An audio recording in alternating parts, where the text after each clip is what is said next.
आज हम इस वीडियो में बात करेंगे एनसीईआरटी क्लास 6 की हिस्ट्री चैप्टर 3 जिसका टाइटल है आरंभिक नगर।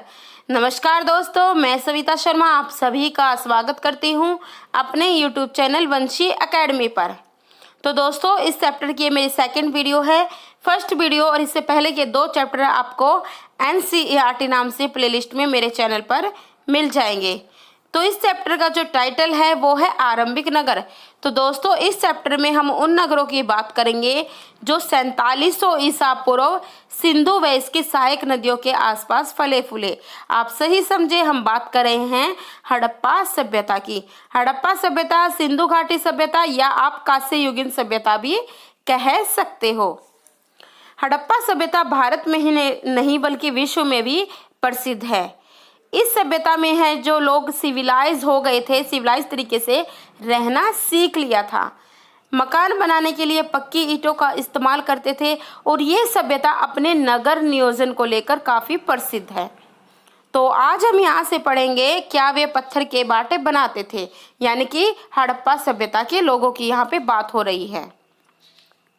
संभवतः 7000 साल पहले मेहरगढ़ में कपास की खेती होती थी।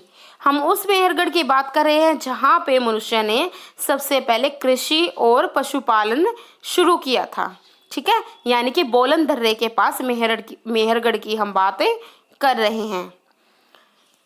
तो कपास की खेती होती थी, ये इन्होंने क्यों कहा आगे देखते हैं। यानी ये हमें ये बताना चाहता है कि यहाँ पर कपड़ों का जो है इस्तेमाल शुरू हो गया था, कपड़ों का जो है उपयोग ये लोग करते थे। मोहनजोदड़ो से जो है हमें कपड़े के टुकड़े मिले हैं। कैसे मिले हैं? एक चांदी के फूलदान के ढक्कन में, ढक्कन तथा कुछ अन्य तांबे की वस्तुओं से चिपके हुए जो हमें मिले हैं। किसके अवशेष मिले हैं? कपड़े के। पक्की मिट्टी तथा फेन से बनी हमें तकलियां मिली है। इससे हम अनुमान लगा सकते हैं कि यहाँ पर सूत कताई होती थी, यानी कपड़ों का जो है यहाँ पे उपयोग शुरू हो गया था। अब फेंस क्या होता है देखिए, ये तो हमें पता चल गया, यहाँ से कपड़े के हमें अवशेष मिले हैं। तो एग्जाम में कहाँ से क्वेश्चन आता है? चांदी के फूलदान के ढक्कन तथा अन्य तांबे की वस्तुओं से चिपके हुए हमें कपड़े के अवशेष मिले। कहाँ से मिले हैं? मोहनजोदड़ो से। यह हमें कपड़े के अवशेष कहाँ से मिले हैं? मोहनजोदड़ो से। ठीक है, अब बात करते हैं फेंस की। देखो, फेंस क्या होता है? जो घिसी हुई रेत होती है ना और बालू के साथ रंग तथा चिपचिपे पदार्थ को मिलाकर, यानी कि इसके मिश्रण से जो भी पदार्थ बनता है उसे हम कहते हैं फेंस। ठीक है, आगे देखते हैं। इनमें से अधिकांश वस्तुओं का निर्माण विशेषज्ञों ने किया था। ठीक है, यानी कि जो हमें यहाँ पे रिमेन्स मिले हैं, हमें मूर्तियां मिली हैं। ठीक है, तो हम उनसे क्या अंदाजा लगा रहे हैं कि आम आदमी का तो ये काम हो नहीं सकता। कोई भी जो व्यक्ति इस कार्य में दक्ष होगा वो ही इतनी सफाई से कार्य कर सकता है ना। तो जो हिस्टोरियन है उन्होंने क्या अनुमान लगाया है कि ये जो कार्य है ये विशेषज्ञों ने किया था। अब बात आती है विशेषज्ञ किसे कहते हैं। देखो, जो किसी खास चीज को बनाने के लिए खास प्रशिक्षण लेता है, जैसे कि पत्थर तराशना अपने आप में ना एक मेहनत का काम है, ऐसे ही कोई नहीं कर सकता। ठीक है, यानी किसी को इसमें प्रशिक्षण है या कोई इस कार्य में दक्ष है वो ही ये काम कर सकता है। पत्थर तराशना, मन के चमकाना या फिर मोहरों पर पच्चीकारी करना, ठीक है, आदि। आगे देखते हैं। पृष्ठ 28 पर देखो, एक मूर्ति देखनी आपको। इन्होंने क्यों बात की कि ये जो आम लोगों का काम नहीं है, विशेषज्ञों का काम है। यह मूर्ति देख लीजिए, इसके चेहरे को ध्यान से देखो, कितनी सफाई है। इसकी दाढ़ियाँ देखो, शाल देखो, इसकी जो शॉल इसने ओढ़ी हुई है, यानी कि नॉर्मल व्यक्ति ये काम नहीं कर सकता, विशेषज्ञ ने ही ये मूर्ति बनाई होगी। यानी कि उस टाइम में देखो लोग कितने निपुण थे, कितने सिविलाइज हो गए थे। ठीक है, देखो कि मूर्ति का चेहरा कितने आकर्षक ढंग से बनाया गया और उसकी दाढ़ी कितनी अच्छी तरह दर्शाई गई है। यह कार्य किसी मूर्तिकार का ही हो सकता है, यानी कि विशेषज्ञ जो मूर्तिकार है उसी का ये काम हो सकता है। ठीक है, अब आगे देखते हैं। हर व्यक्ति विशेषज्ञ नहीं हो सकता था। हमें यह पता नहीं कि देखो, हम ये नहीं पता कर सकते कि जो विशेषज्ञ होते थे ना, वो पुरुष ही होते थे या महिलाएं होती थी या दोनों होते थे। लेकिन जो हमने इसमें निकाला है, यानी कि हमने ऐसा माना है कि शायद कुछ महिलाएं और पुरुष दोनों ही इस काम में दक्ष थे। ये एमसीक्यूज में आपका क्वेश्चन आता है एग्जाम में, ठीक है। तो हड़प्पा सभ्यता में विशेषज्ञ थे केवल पुरुष, केवल महिलाएं, शायद कुछ महिलाएं और पुरुष, ऐसे आएगा आपका। तो आंसर क्या आएगा? शायद कुछ महिलाएं और पुरुष दोनों ही इस काम में दक्ष थे, ऐसा माना गया है। अब देख लीजिए फेंस, ठीक है, फेंस देख लीजिए। आगे देखते हैं क्या ये हमें बता रहा है। देखो, पत्थर और शंख हमें प्राकृतिक तौर पर जो है मिल जाते हैं, आपको पता है।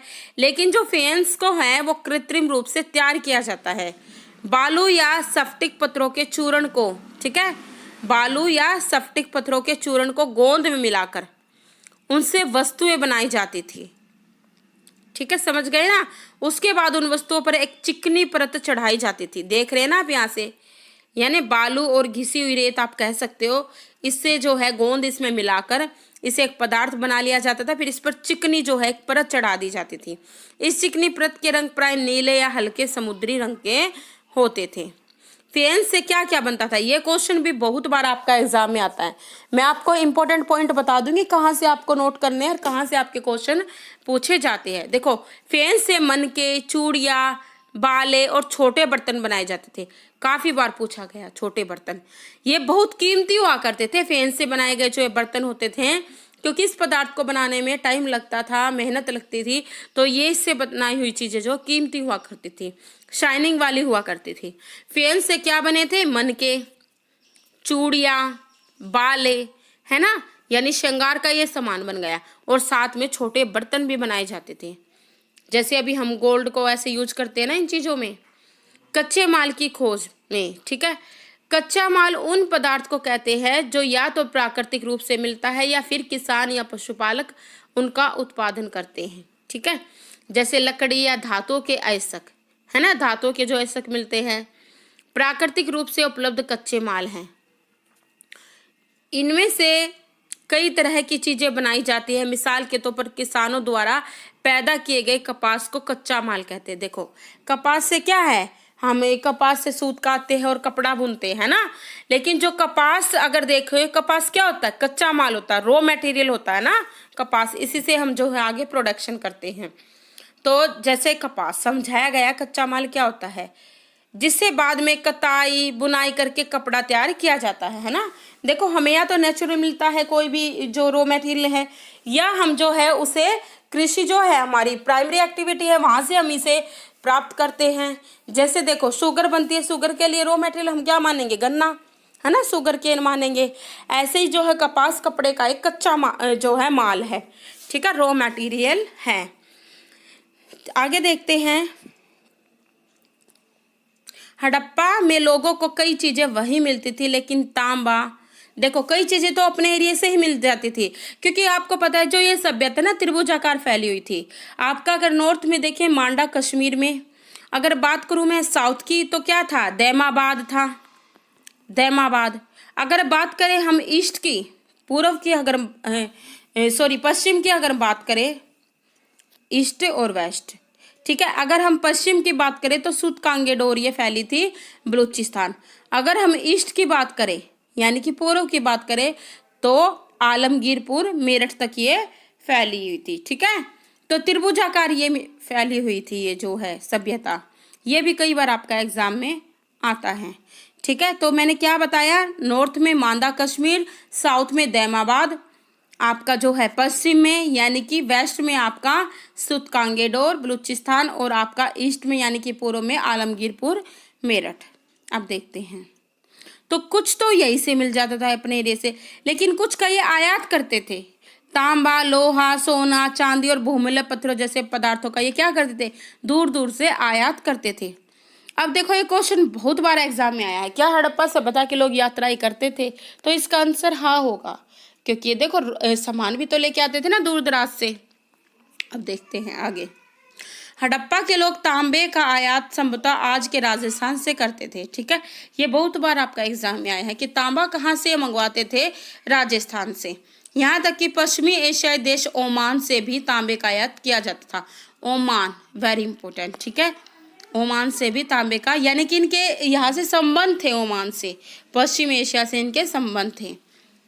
कांसा बनाने के लिए तांबे के साथ मिलाई जाने वाली धातु टीन का आयात जो करते थे आधुनिक ईरान से और अफगानिस्तान से करते थे। ये क्वेश्चन आपका देखो एस्टेट पीजीटी हिस्ट्री में आया था कि कांसा किससे बनता है। तांबे और टीन को मिलाकर कांसा बनाया जाता है। और टीन कहाँ से ये आयात करते थे, ईरान से और अफगानिस्तान से। ठीक है, ये आपको पता होना चाहिए।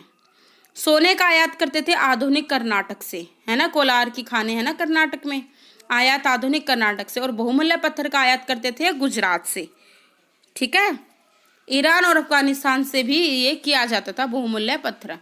अब देखते हैं आगे। नगरों में रहने वालों के लिए भोजन। लोग नगरों के अलावा गांवों में भी रहते थे। वे अनाज उगाते थे और जानवर पालते थे। किसान और चरवाहे ही शहरों में रहने वाले शासकों, लेखकों और दस्तकारों को खाने के सामान देते थे। ठीक है, आज भी तो ऐसा ही होता है। पौधों के अवशेषों से पता चलता है कि हड़प्पा के लोग, देखो हमें जो रिमेन्स मिले हैं, है ना, हमें प्लांट्स रिमेन्स मिले हैं या हमें जले हुए अनाज मिले हैं, इससे क्या हमें पता चलता है, जो हड़प्पा के लोग थे, इंडस वैली सिविलाइजेशन के जो पीपल हुआ करते थे, वे गेहूं, जौ, दाल, मटर, धान, तिल और सरसों उगाते थे। बहुत बार एग्जाम में आए, वेरी इंपॉर्टेंट है, ये आप नोट कर लीजिए कौन कौन से जो अनाज उपजाते थे। इसमें आएगा इनमें से जो कौन सा नहीं उपजाते थे वो ध्यान रखना। गेहूं आएगा, जो दालें, मटर, धान, तिल और सरसों। देखो गेहूं जो तो पुराने टाइम से ही चल रहा है ना, उपासन काल से ही हम जो उगाना स्टार्ट कर दिया था हमने। ठीक है, तिल भी और धान भी। अब देखते हैं आगे।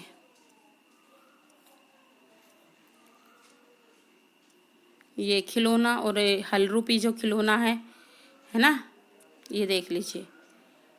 अब देखें,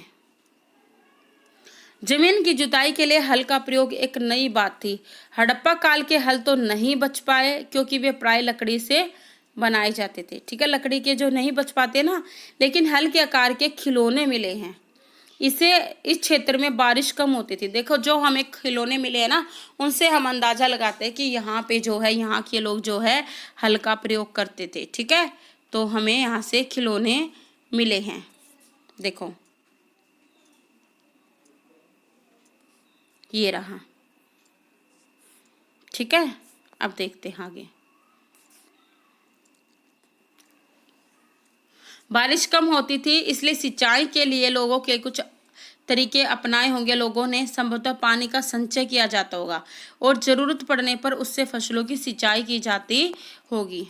अब देखो, अगर बात आई जल संचय की कहाँ से हमें साक्ष्य मिले तो धोलावीरा आता है। ये क्वेश्चन धोलावीरा से, इन्होंने लिखा नहीं है लेकिन धोलावीरा आएगा। हड़प्पा के लोग गाय, भैंस, भेड़ और बकरियां पालते थे। ये भी आता, कौन सा पशु नहीं पालते थे, ध्यान रखना। गाय भी, भैंस भी, भेड़ भी और बकरियां भी।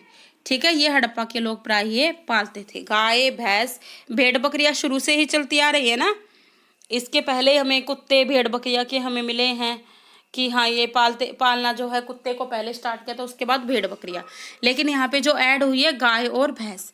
बस्तियों के आसपास तालाब और चारागाह होते थे, लेकिन सूखे महीनों में मवेशियों के झुंडों को चारा पानी के तलाश में दूर दूर तक जो है ले जाया जाता था। ये आता ना कई बार कि लोग स्थानांतरण क्यों करते थे, एक स्थान से दूसरे स्थान पे क्यों जाते थे, पानी की तलाश में जाते थे, मवेशियों के चारे को ढूंढने के लिए जाते थे, है ना। वे बेर जैसे फलों को इकट्ठा करते थे, मछलियां पकड़ते थे, हिरण जैसे जानवरों का शिकार भी करते थे। अब आगे देखते हैं। देखो आगे हम पार्ट 3 में पढ़ेंगे, है ना, वीडियो लंबी हो जाएगी। तो दोस्तों आप सभी को पता है एनसीईआरटी सभी कॉम्पिटिटिव एग्जाम के लिए महत्वपूर्ण होती है। चाहे आपका यूपीएससी हो या आपका पीजीटी, टीजीटी, टीचिंग एग्जाम की अगर हम बात करें, एसएससी की हम बात करें, है ना, उनके लिए इम्पोर्टेंट रहती है। तो अभी ये 2 पार्ट हो गए इस चैप्टर के, 3rd पार्ट अभी नेक्स्ट में लेके आऊँगी। तो आप चैनल को सब्सक्राइब कर लीजिए, बेल आइकन दबा दीजिए। ठीक है, 3rd पार्ट में ये हमारा हो जाएगा। धन्यवाद स्टूडेंट्स।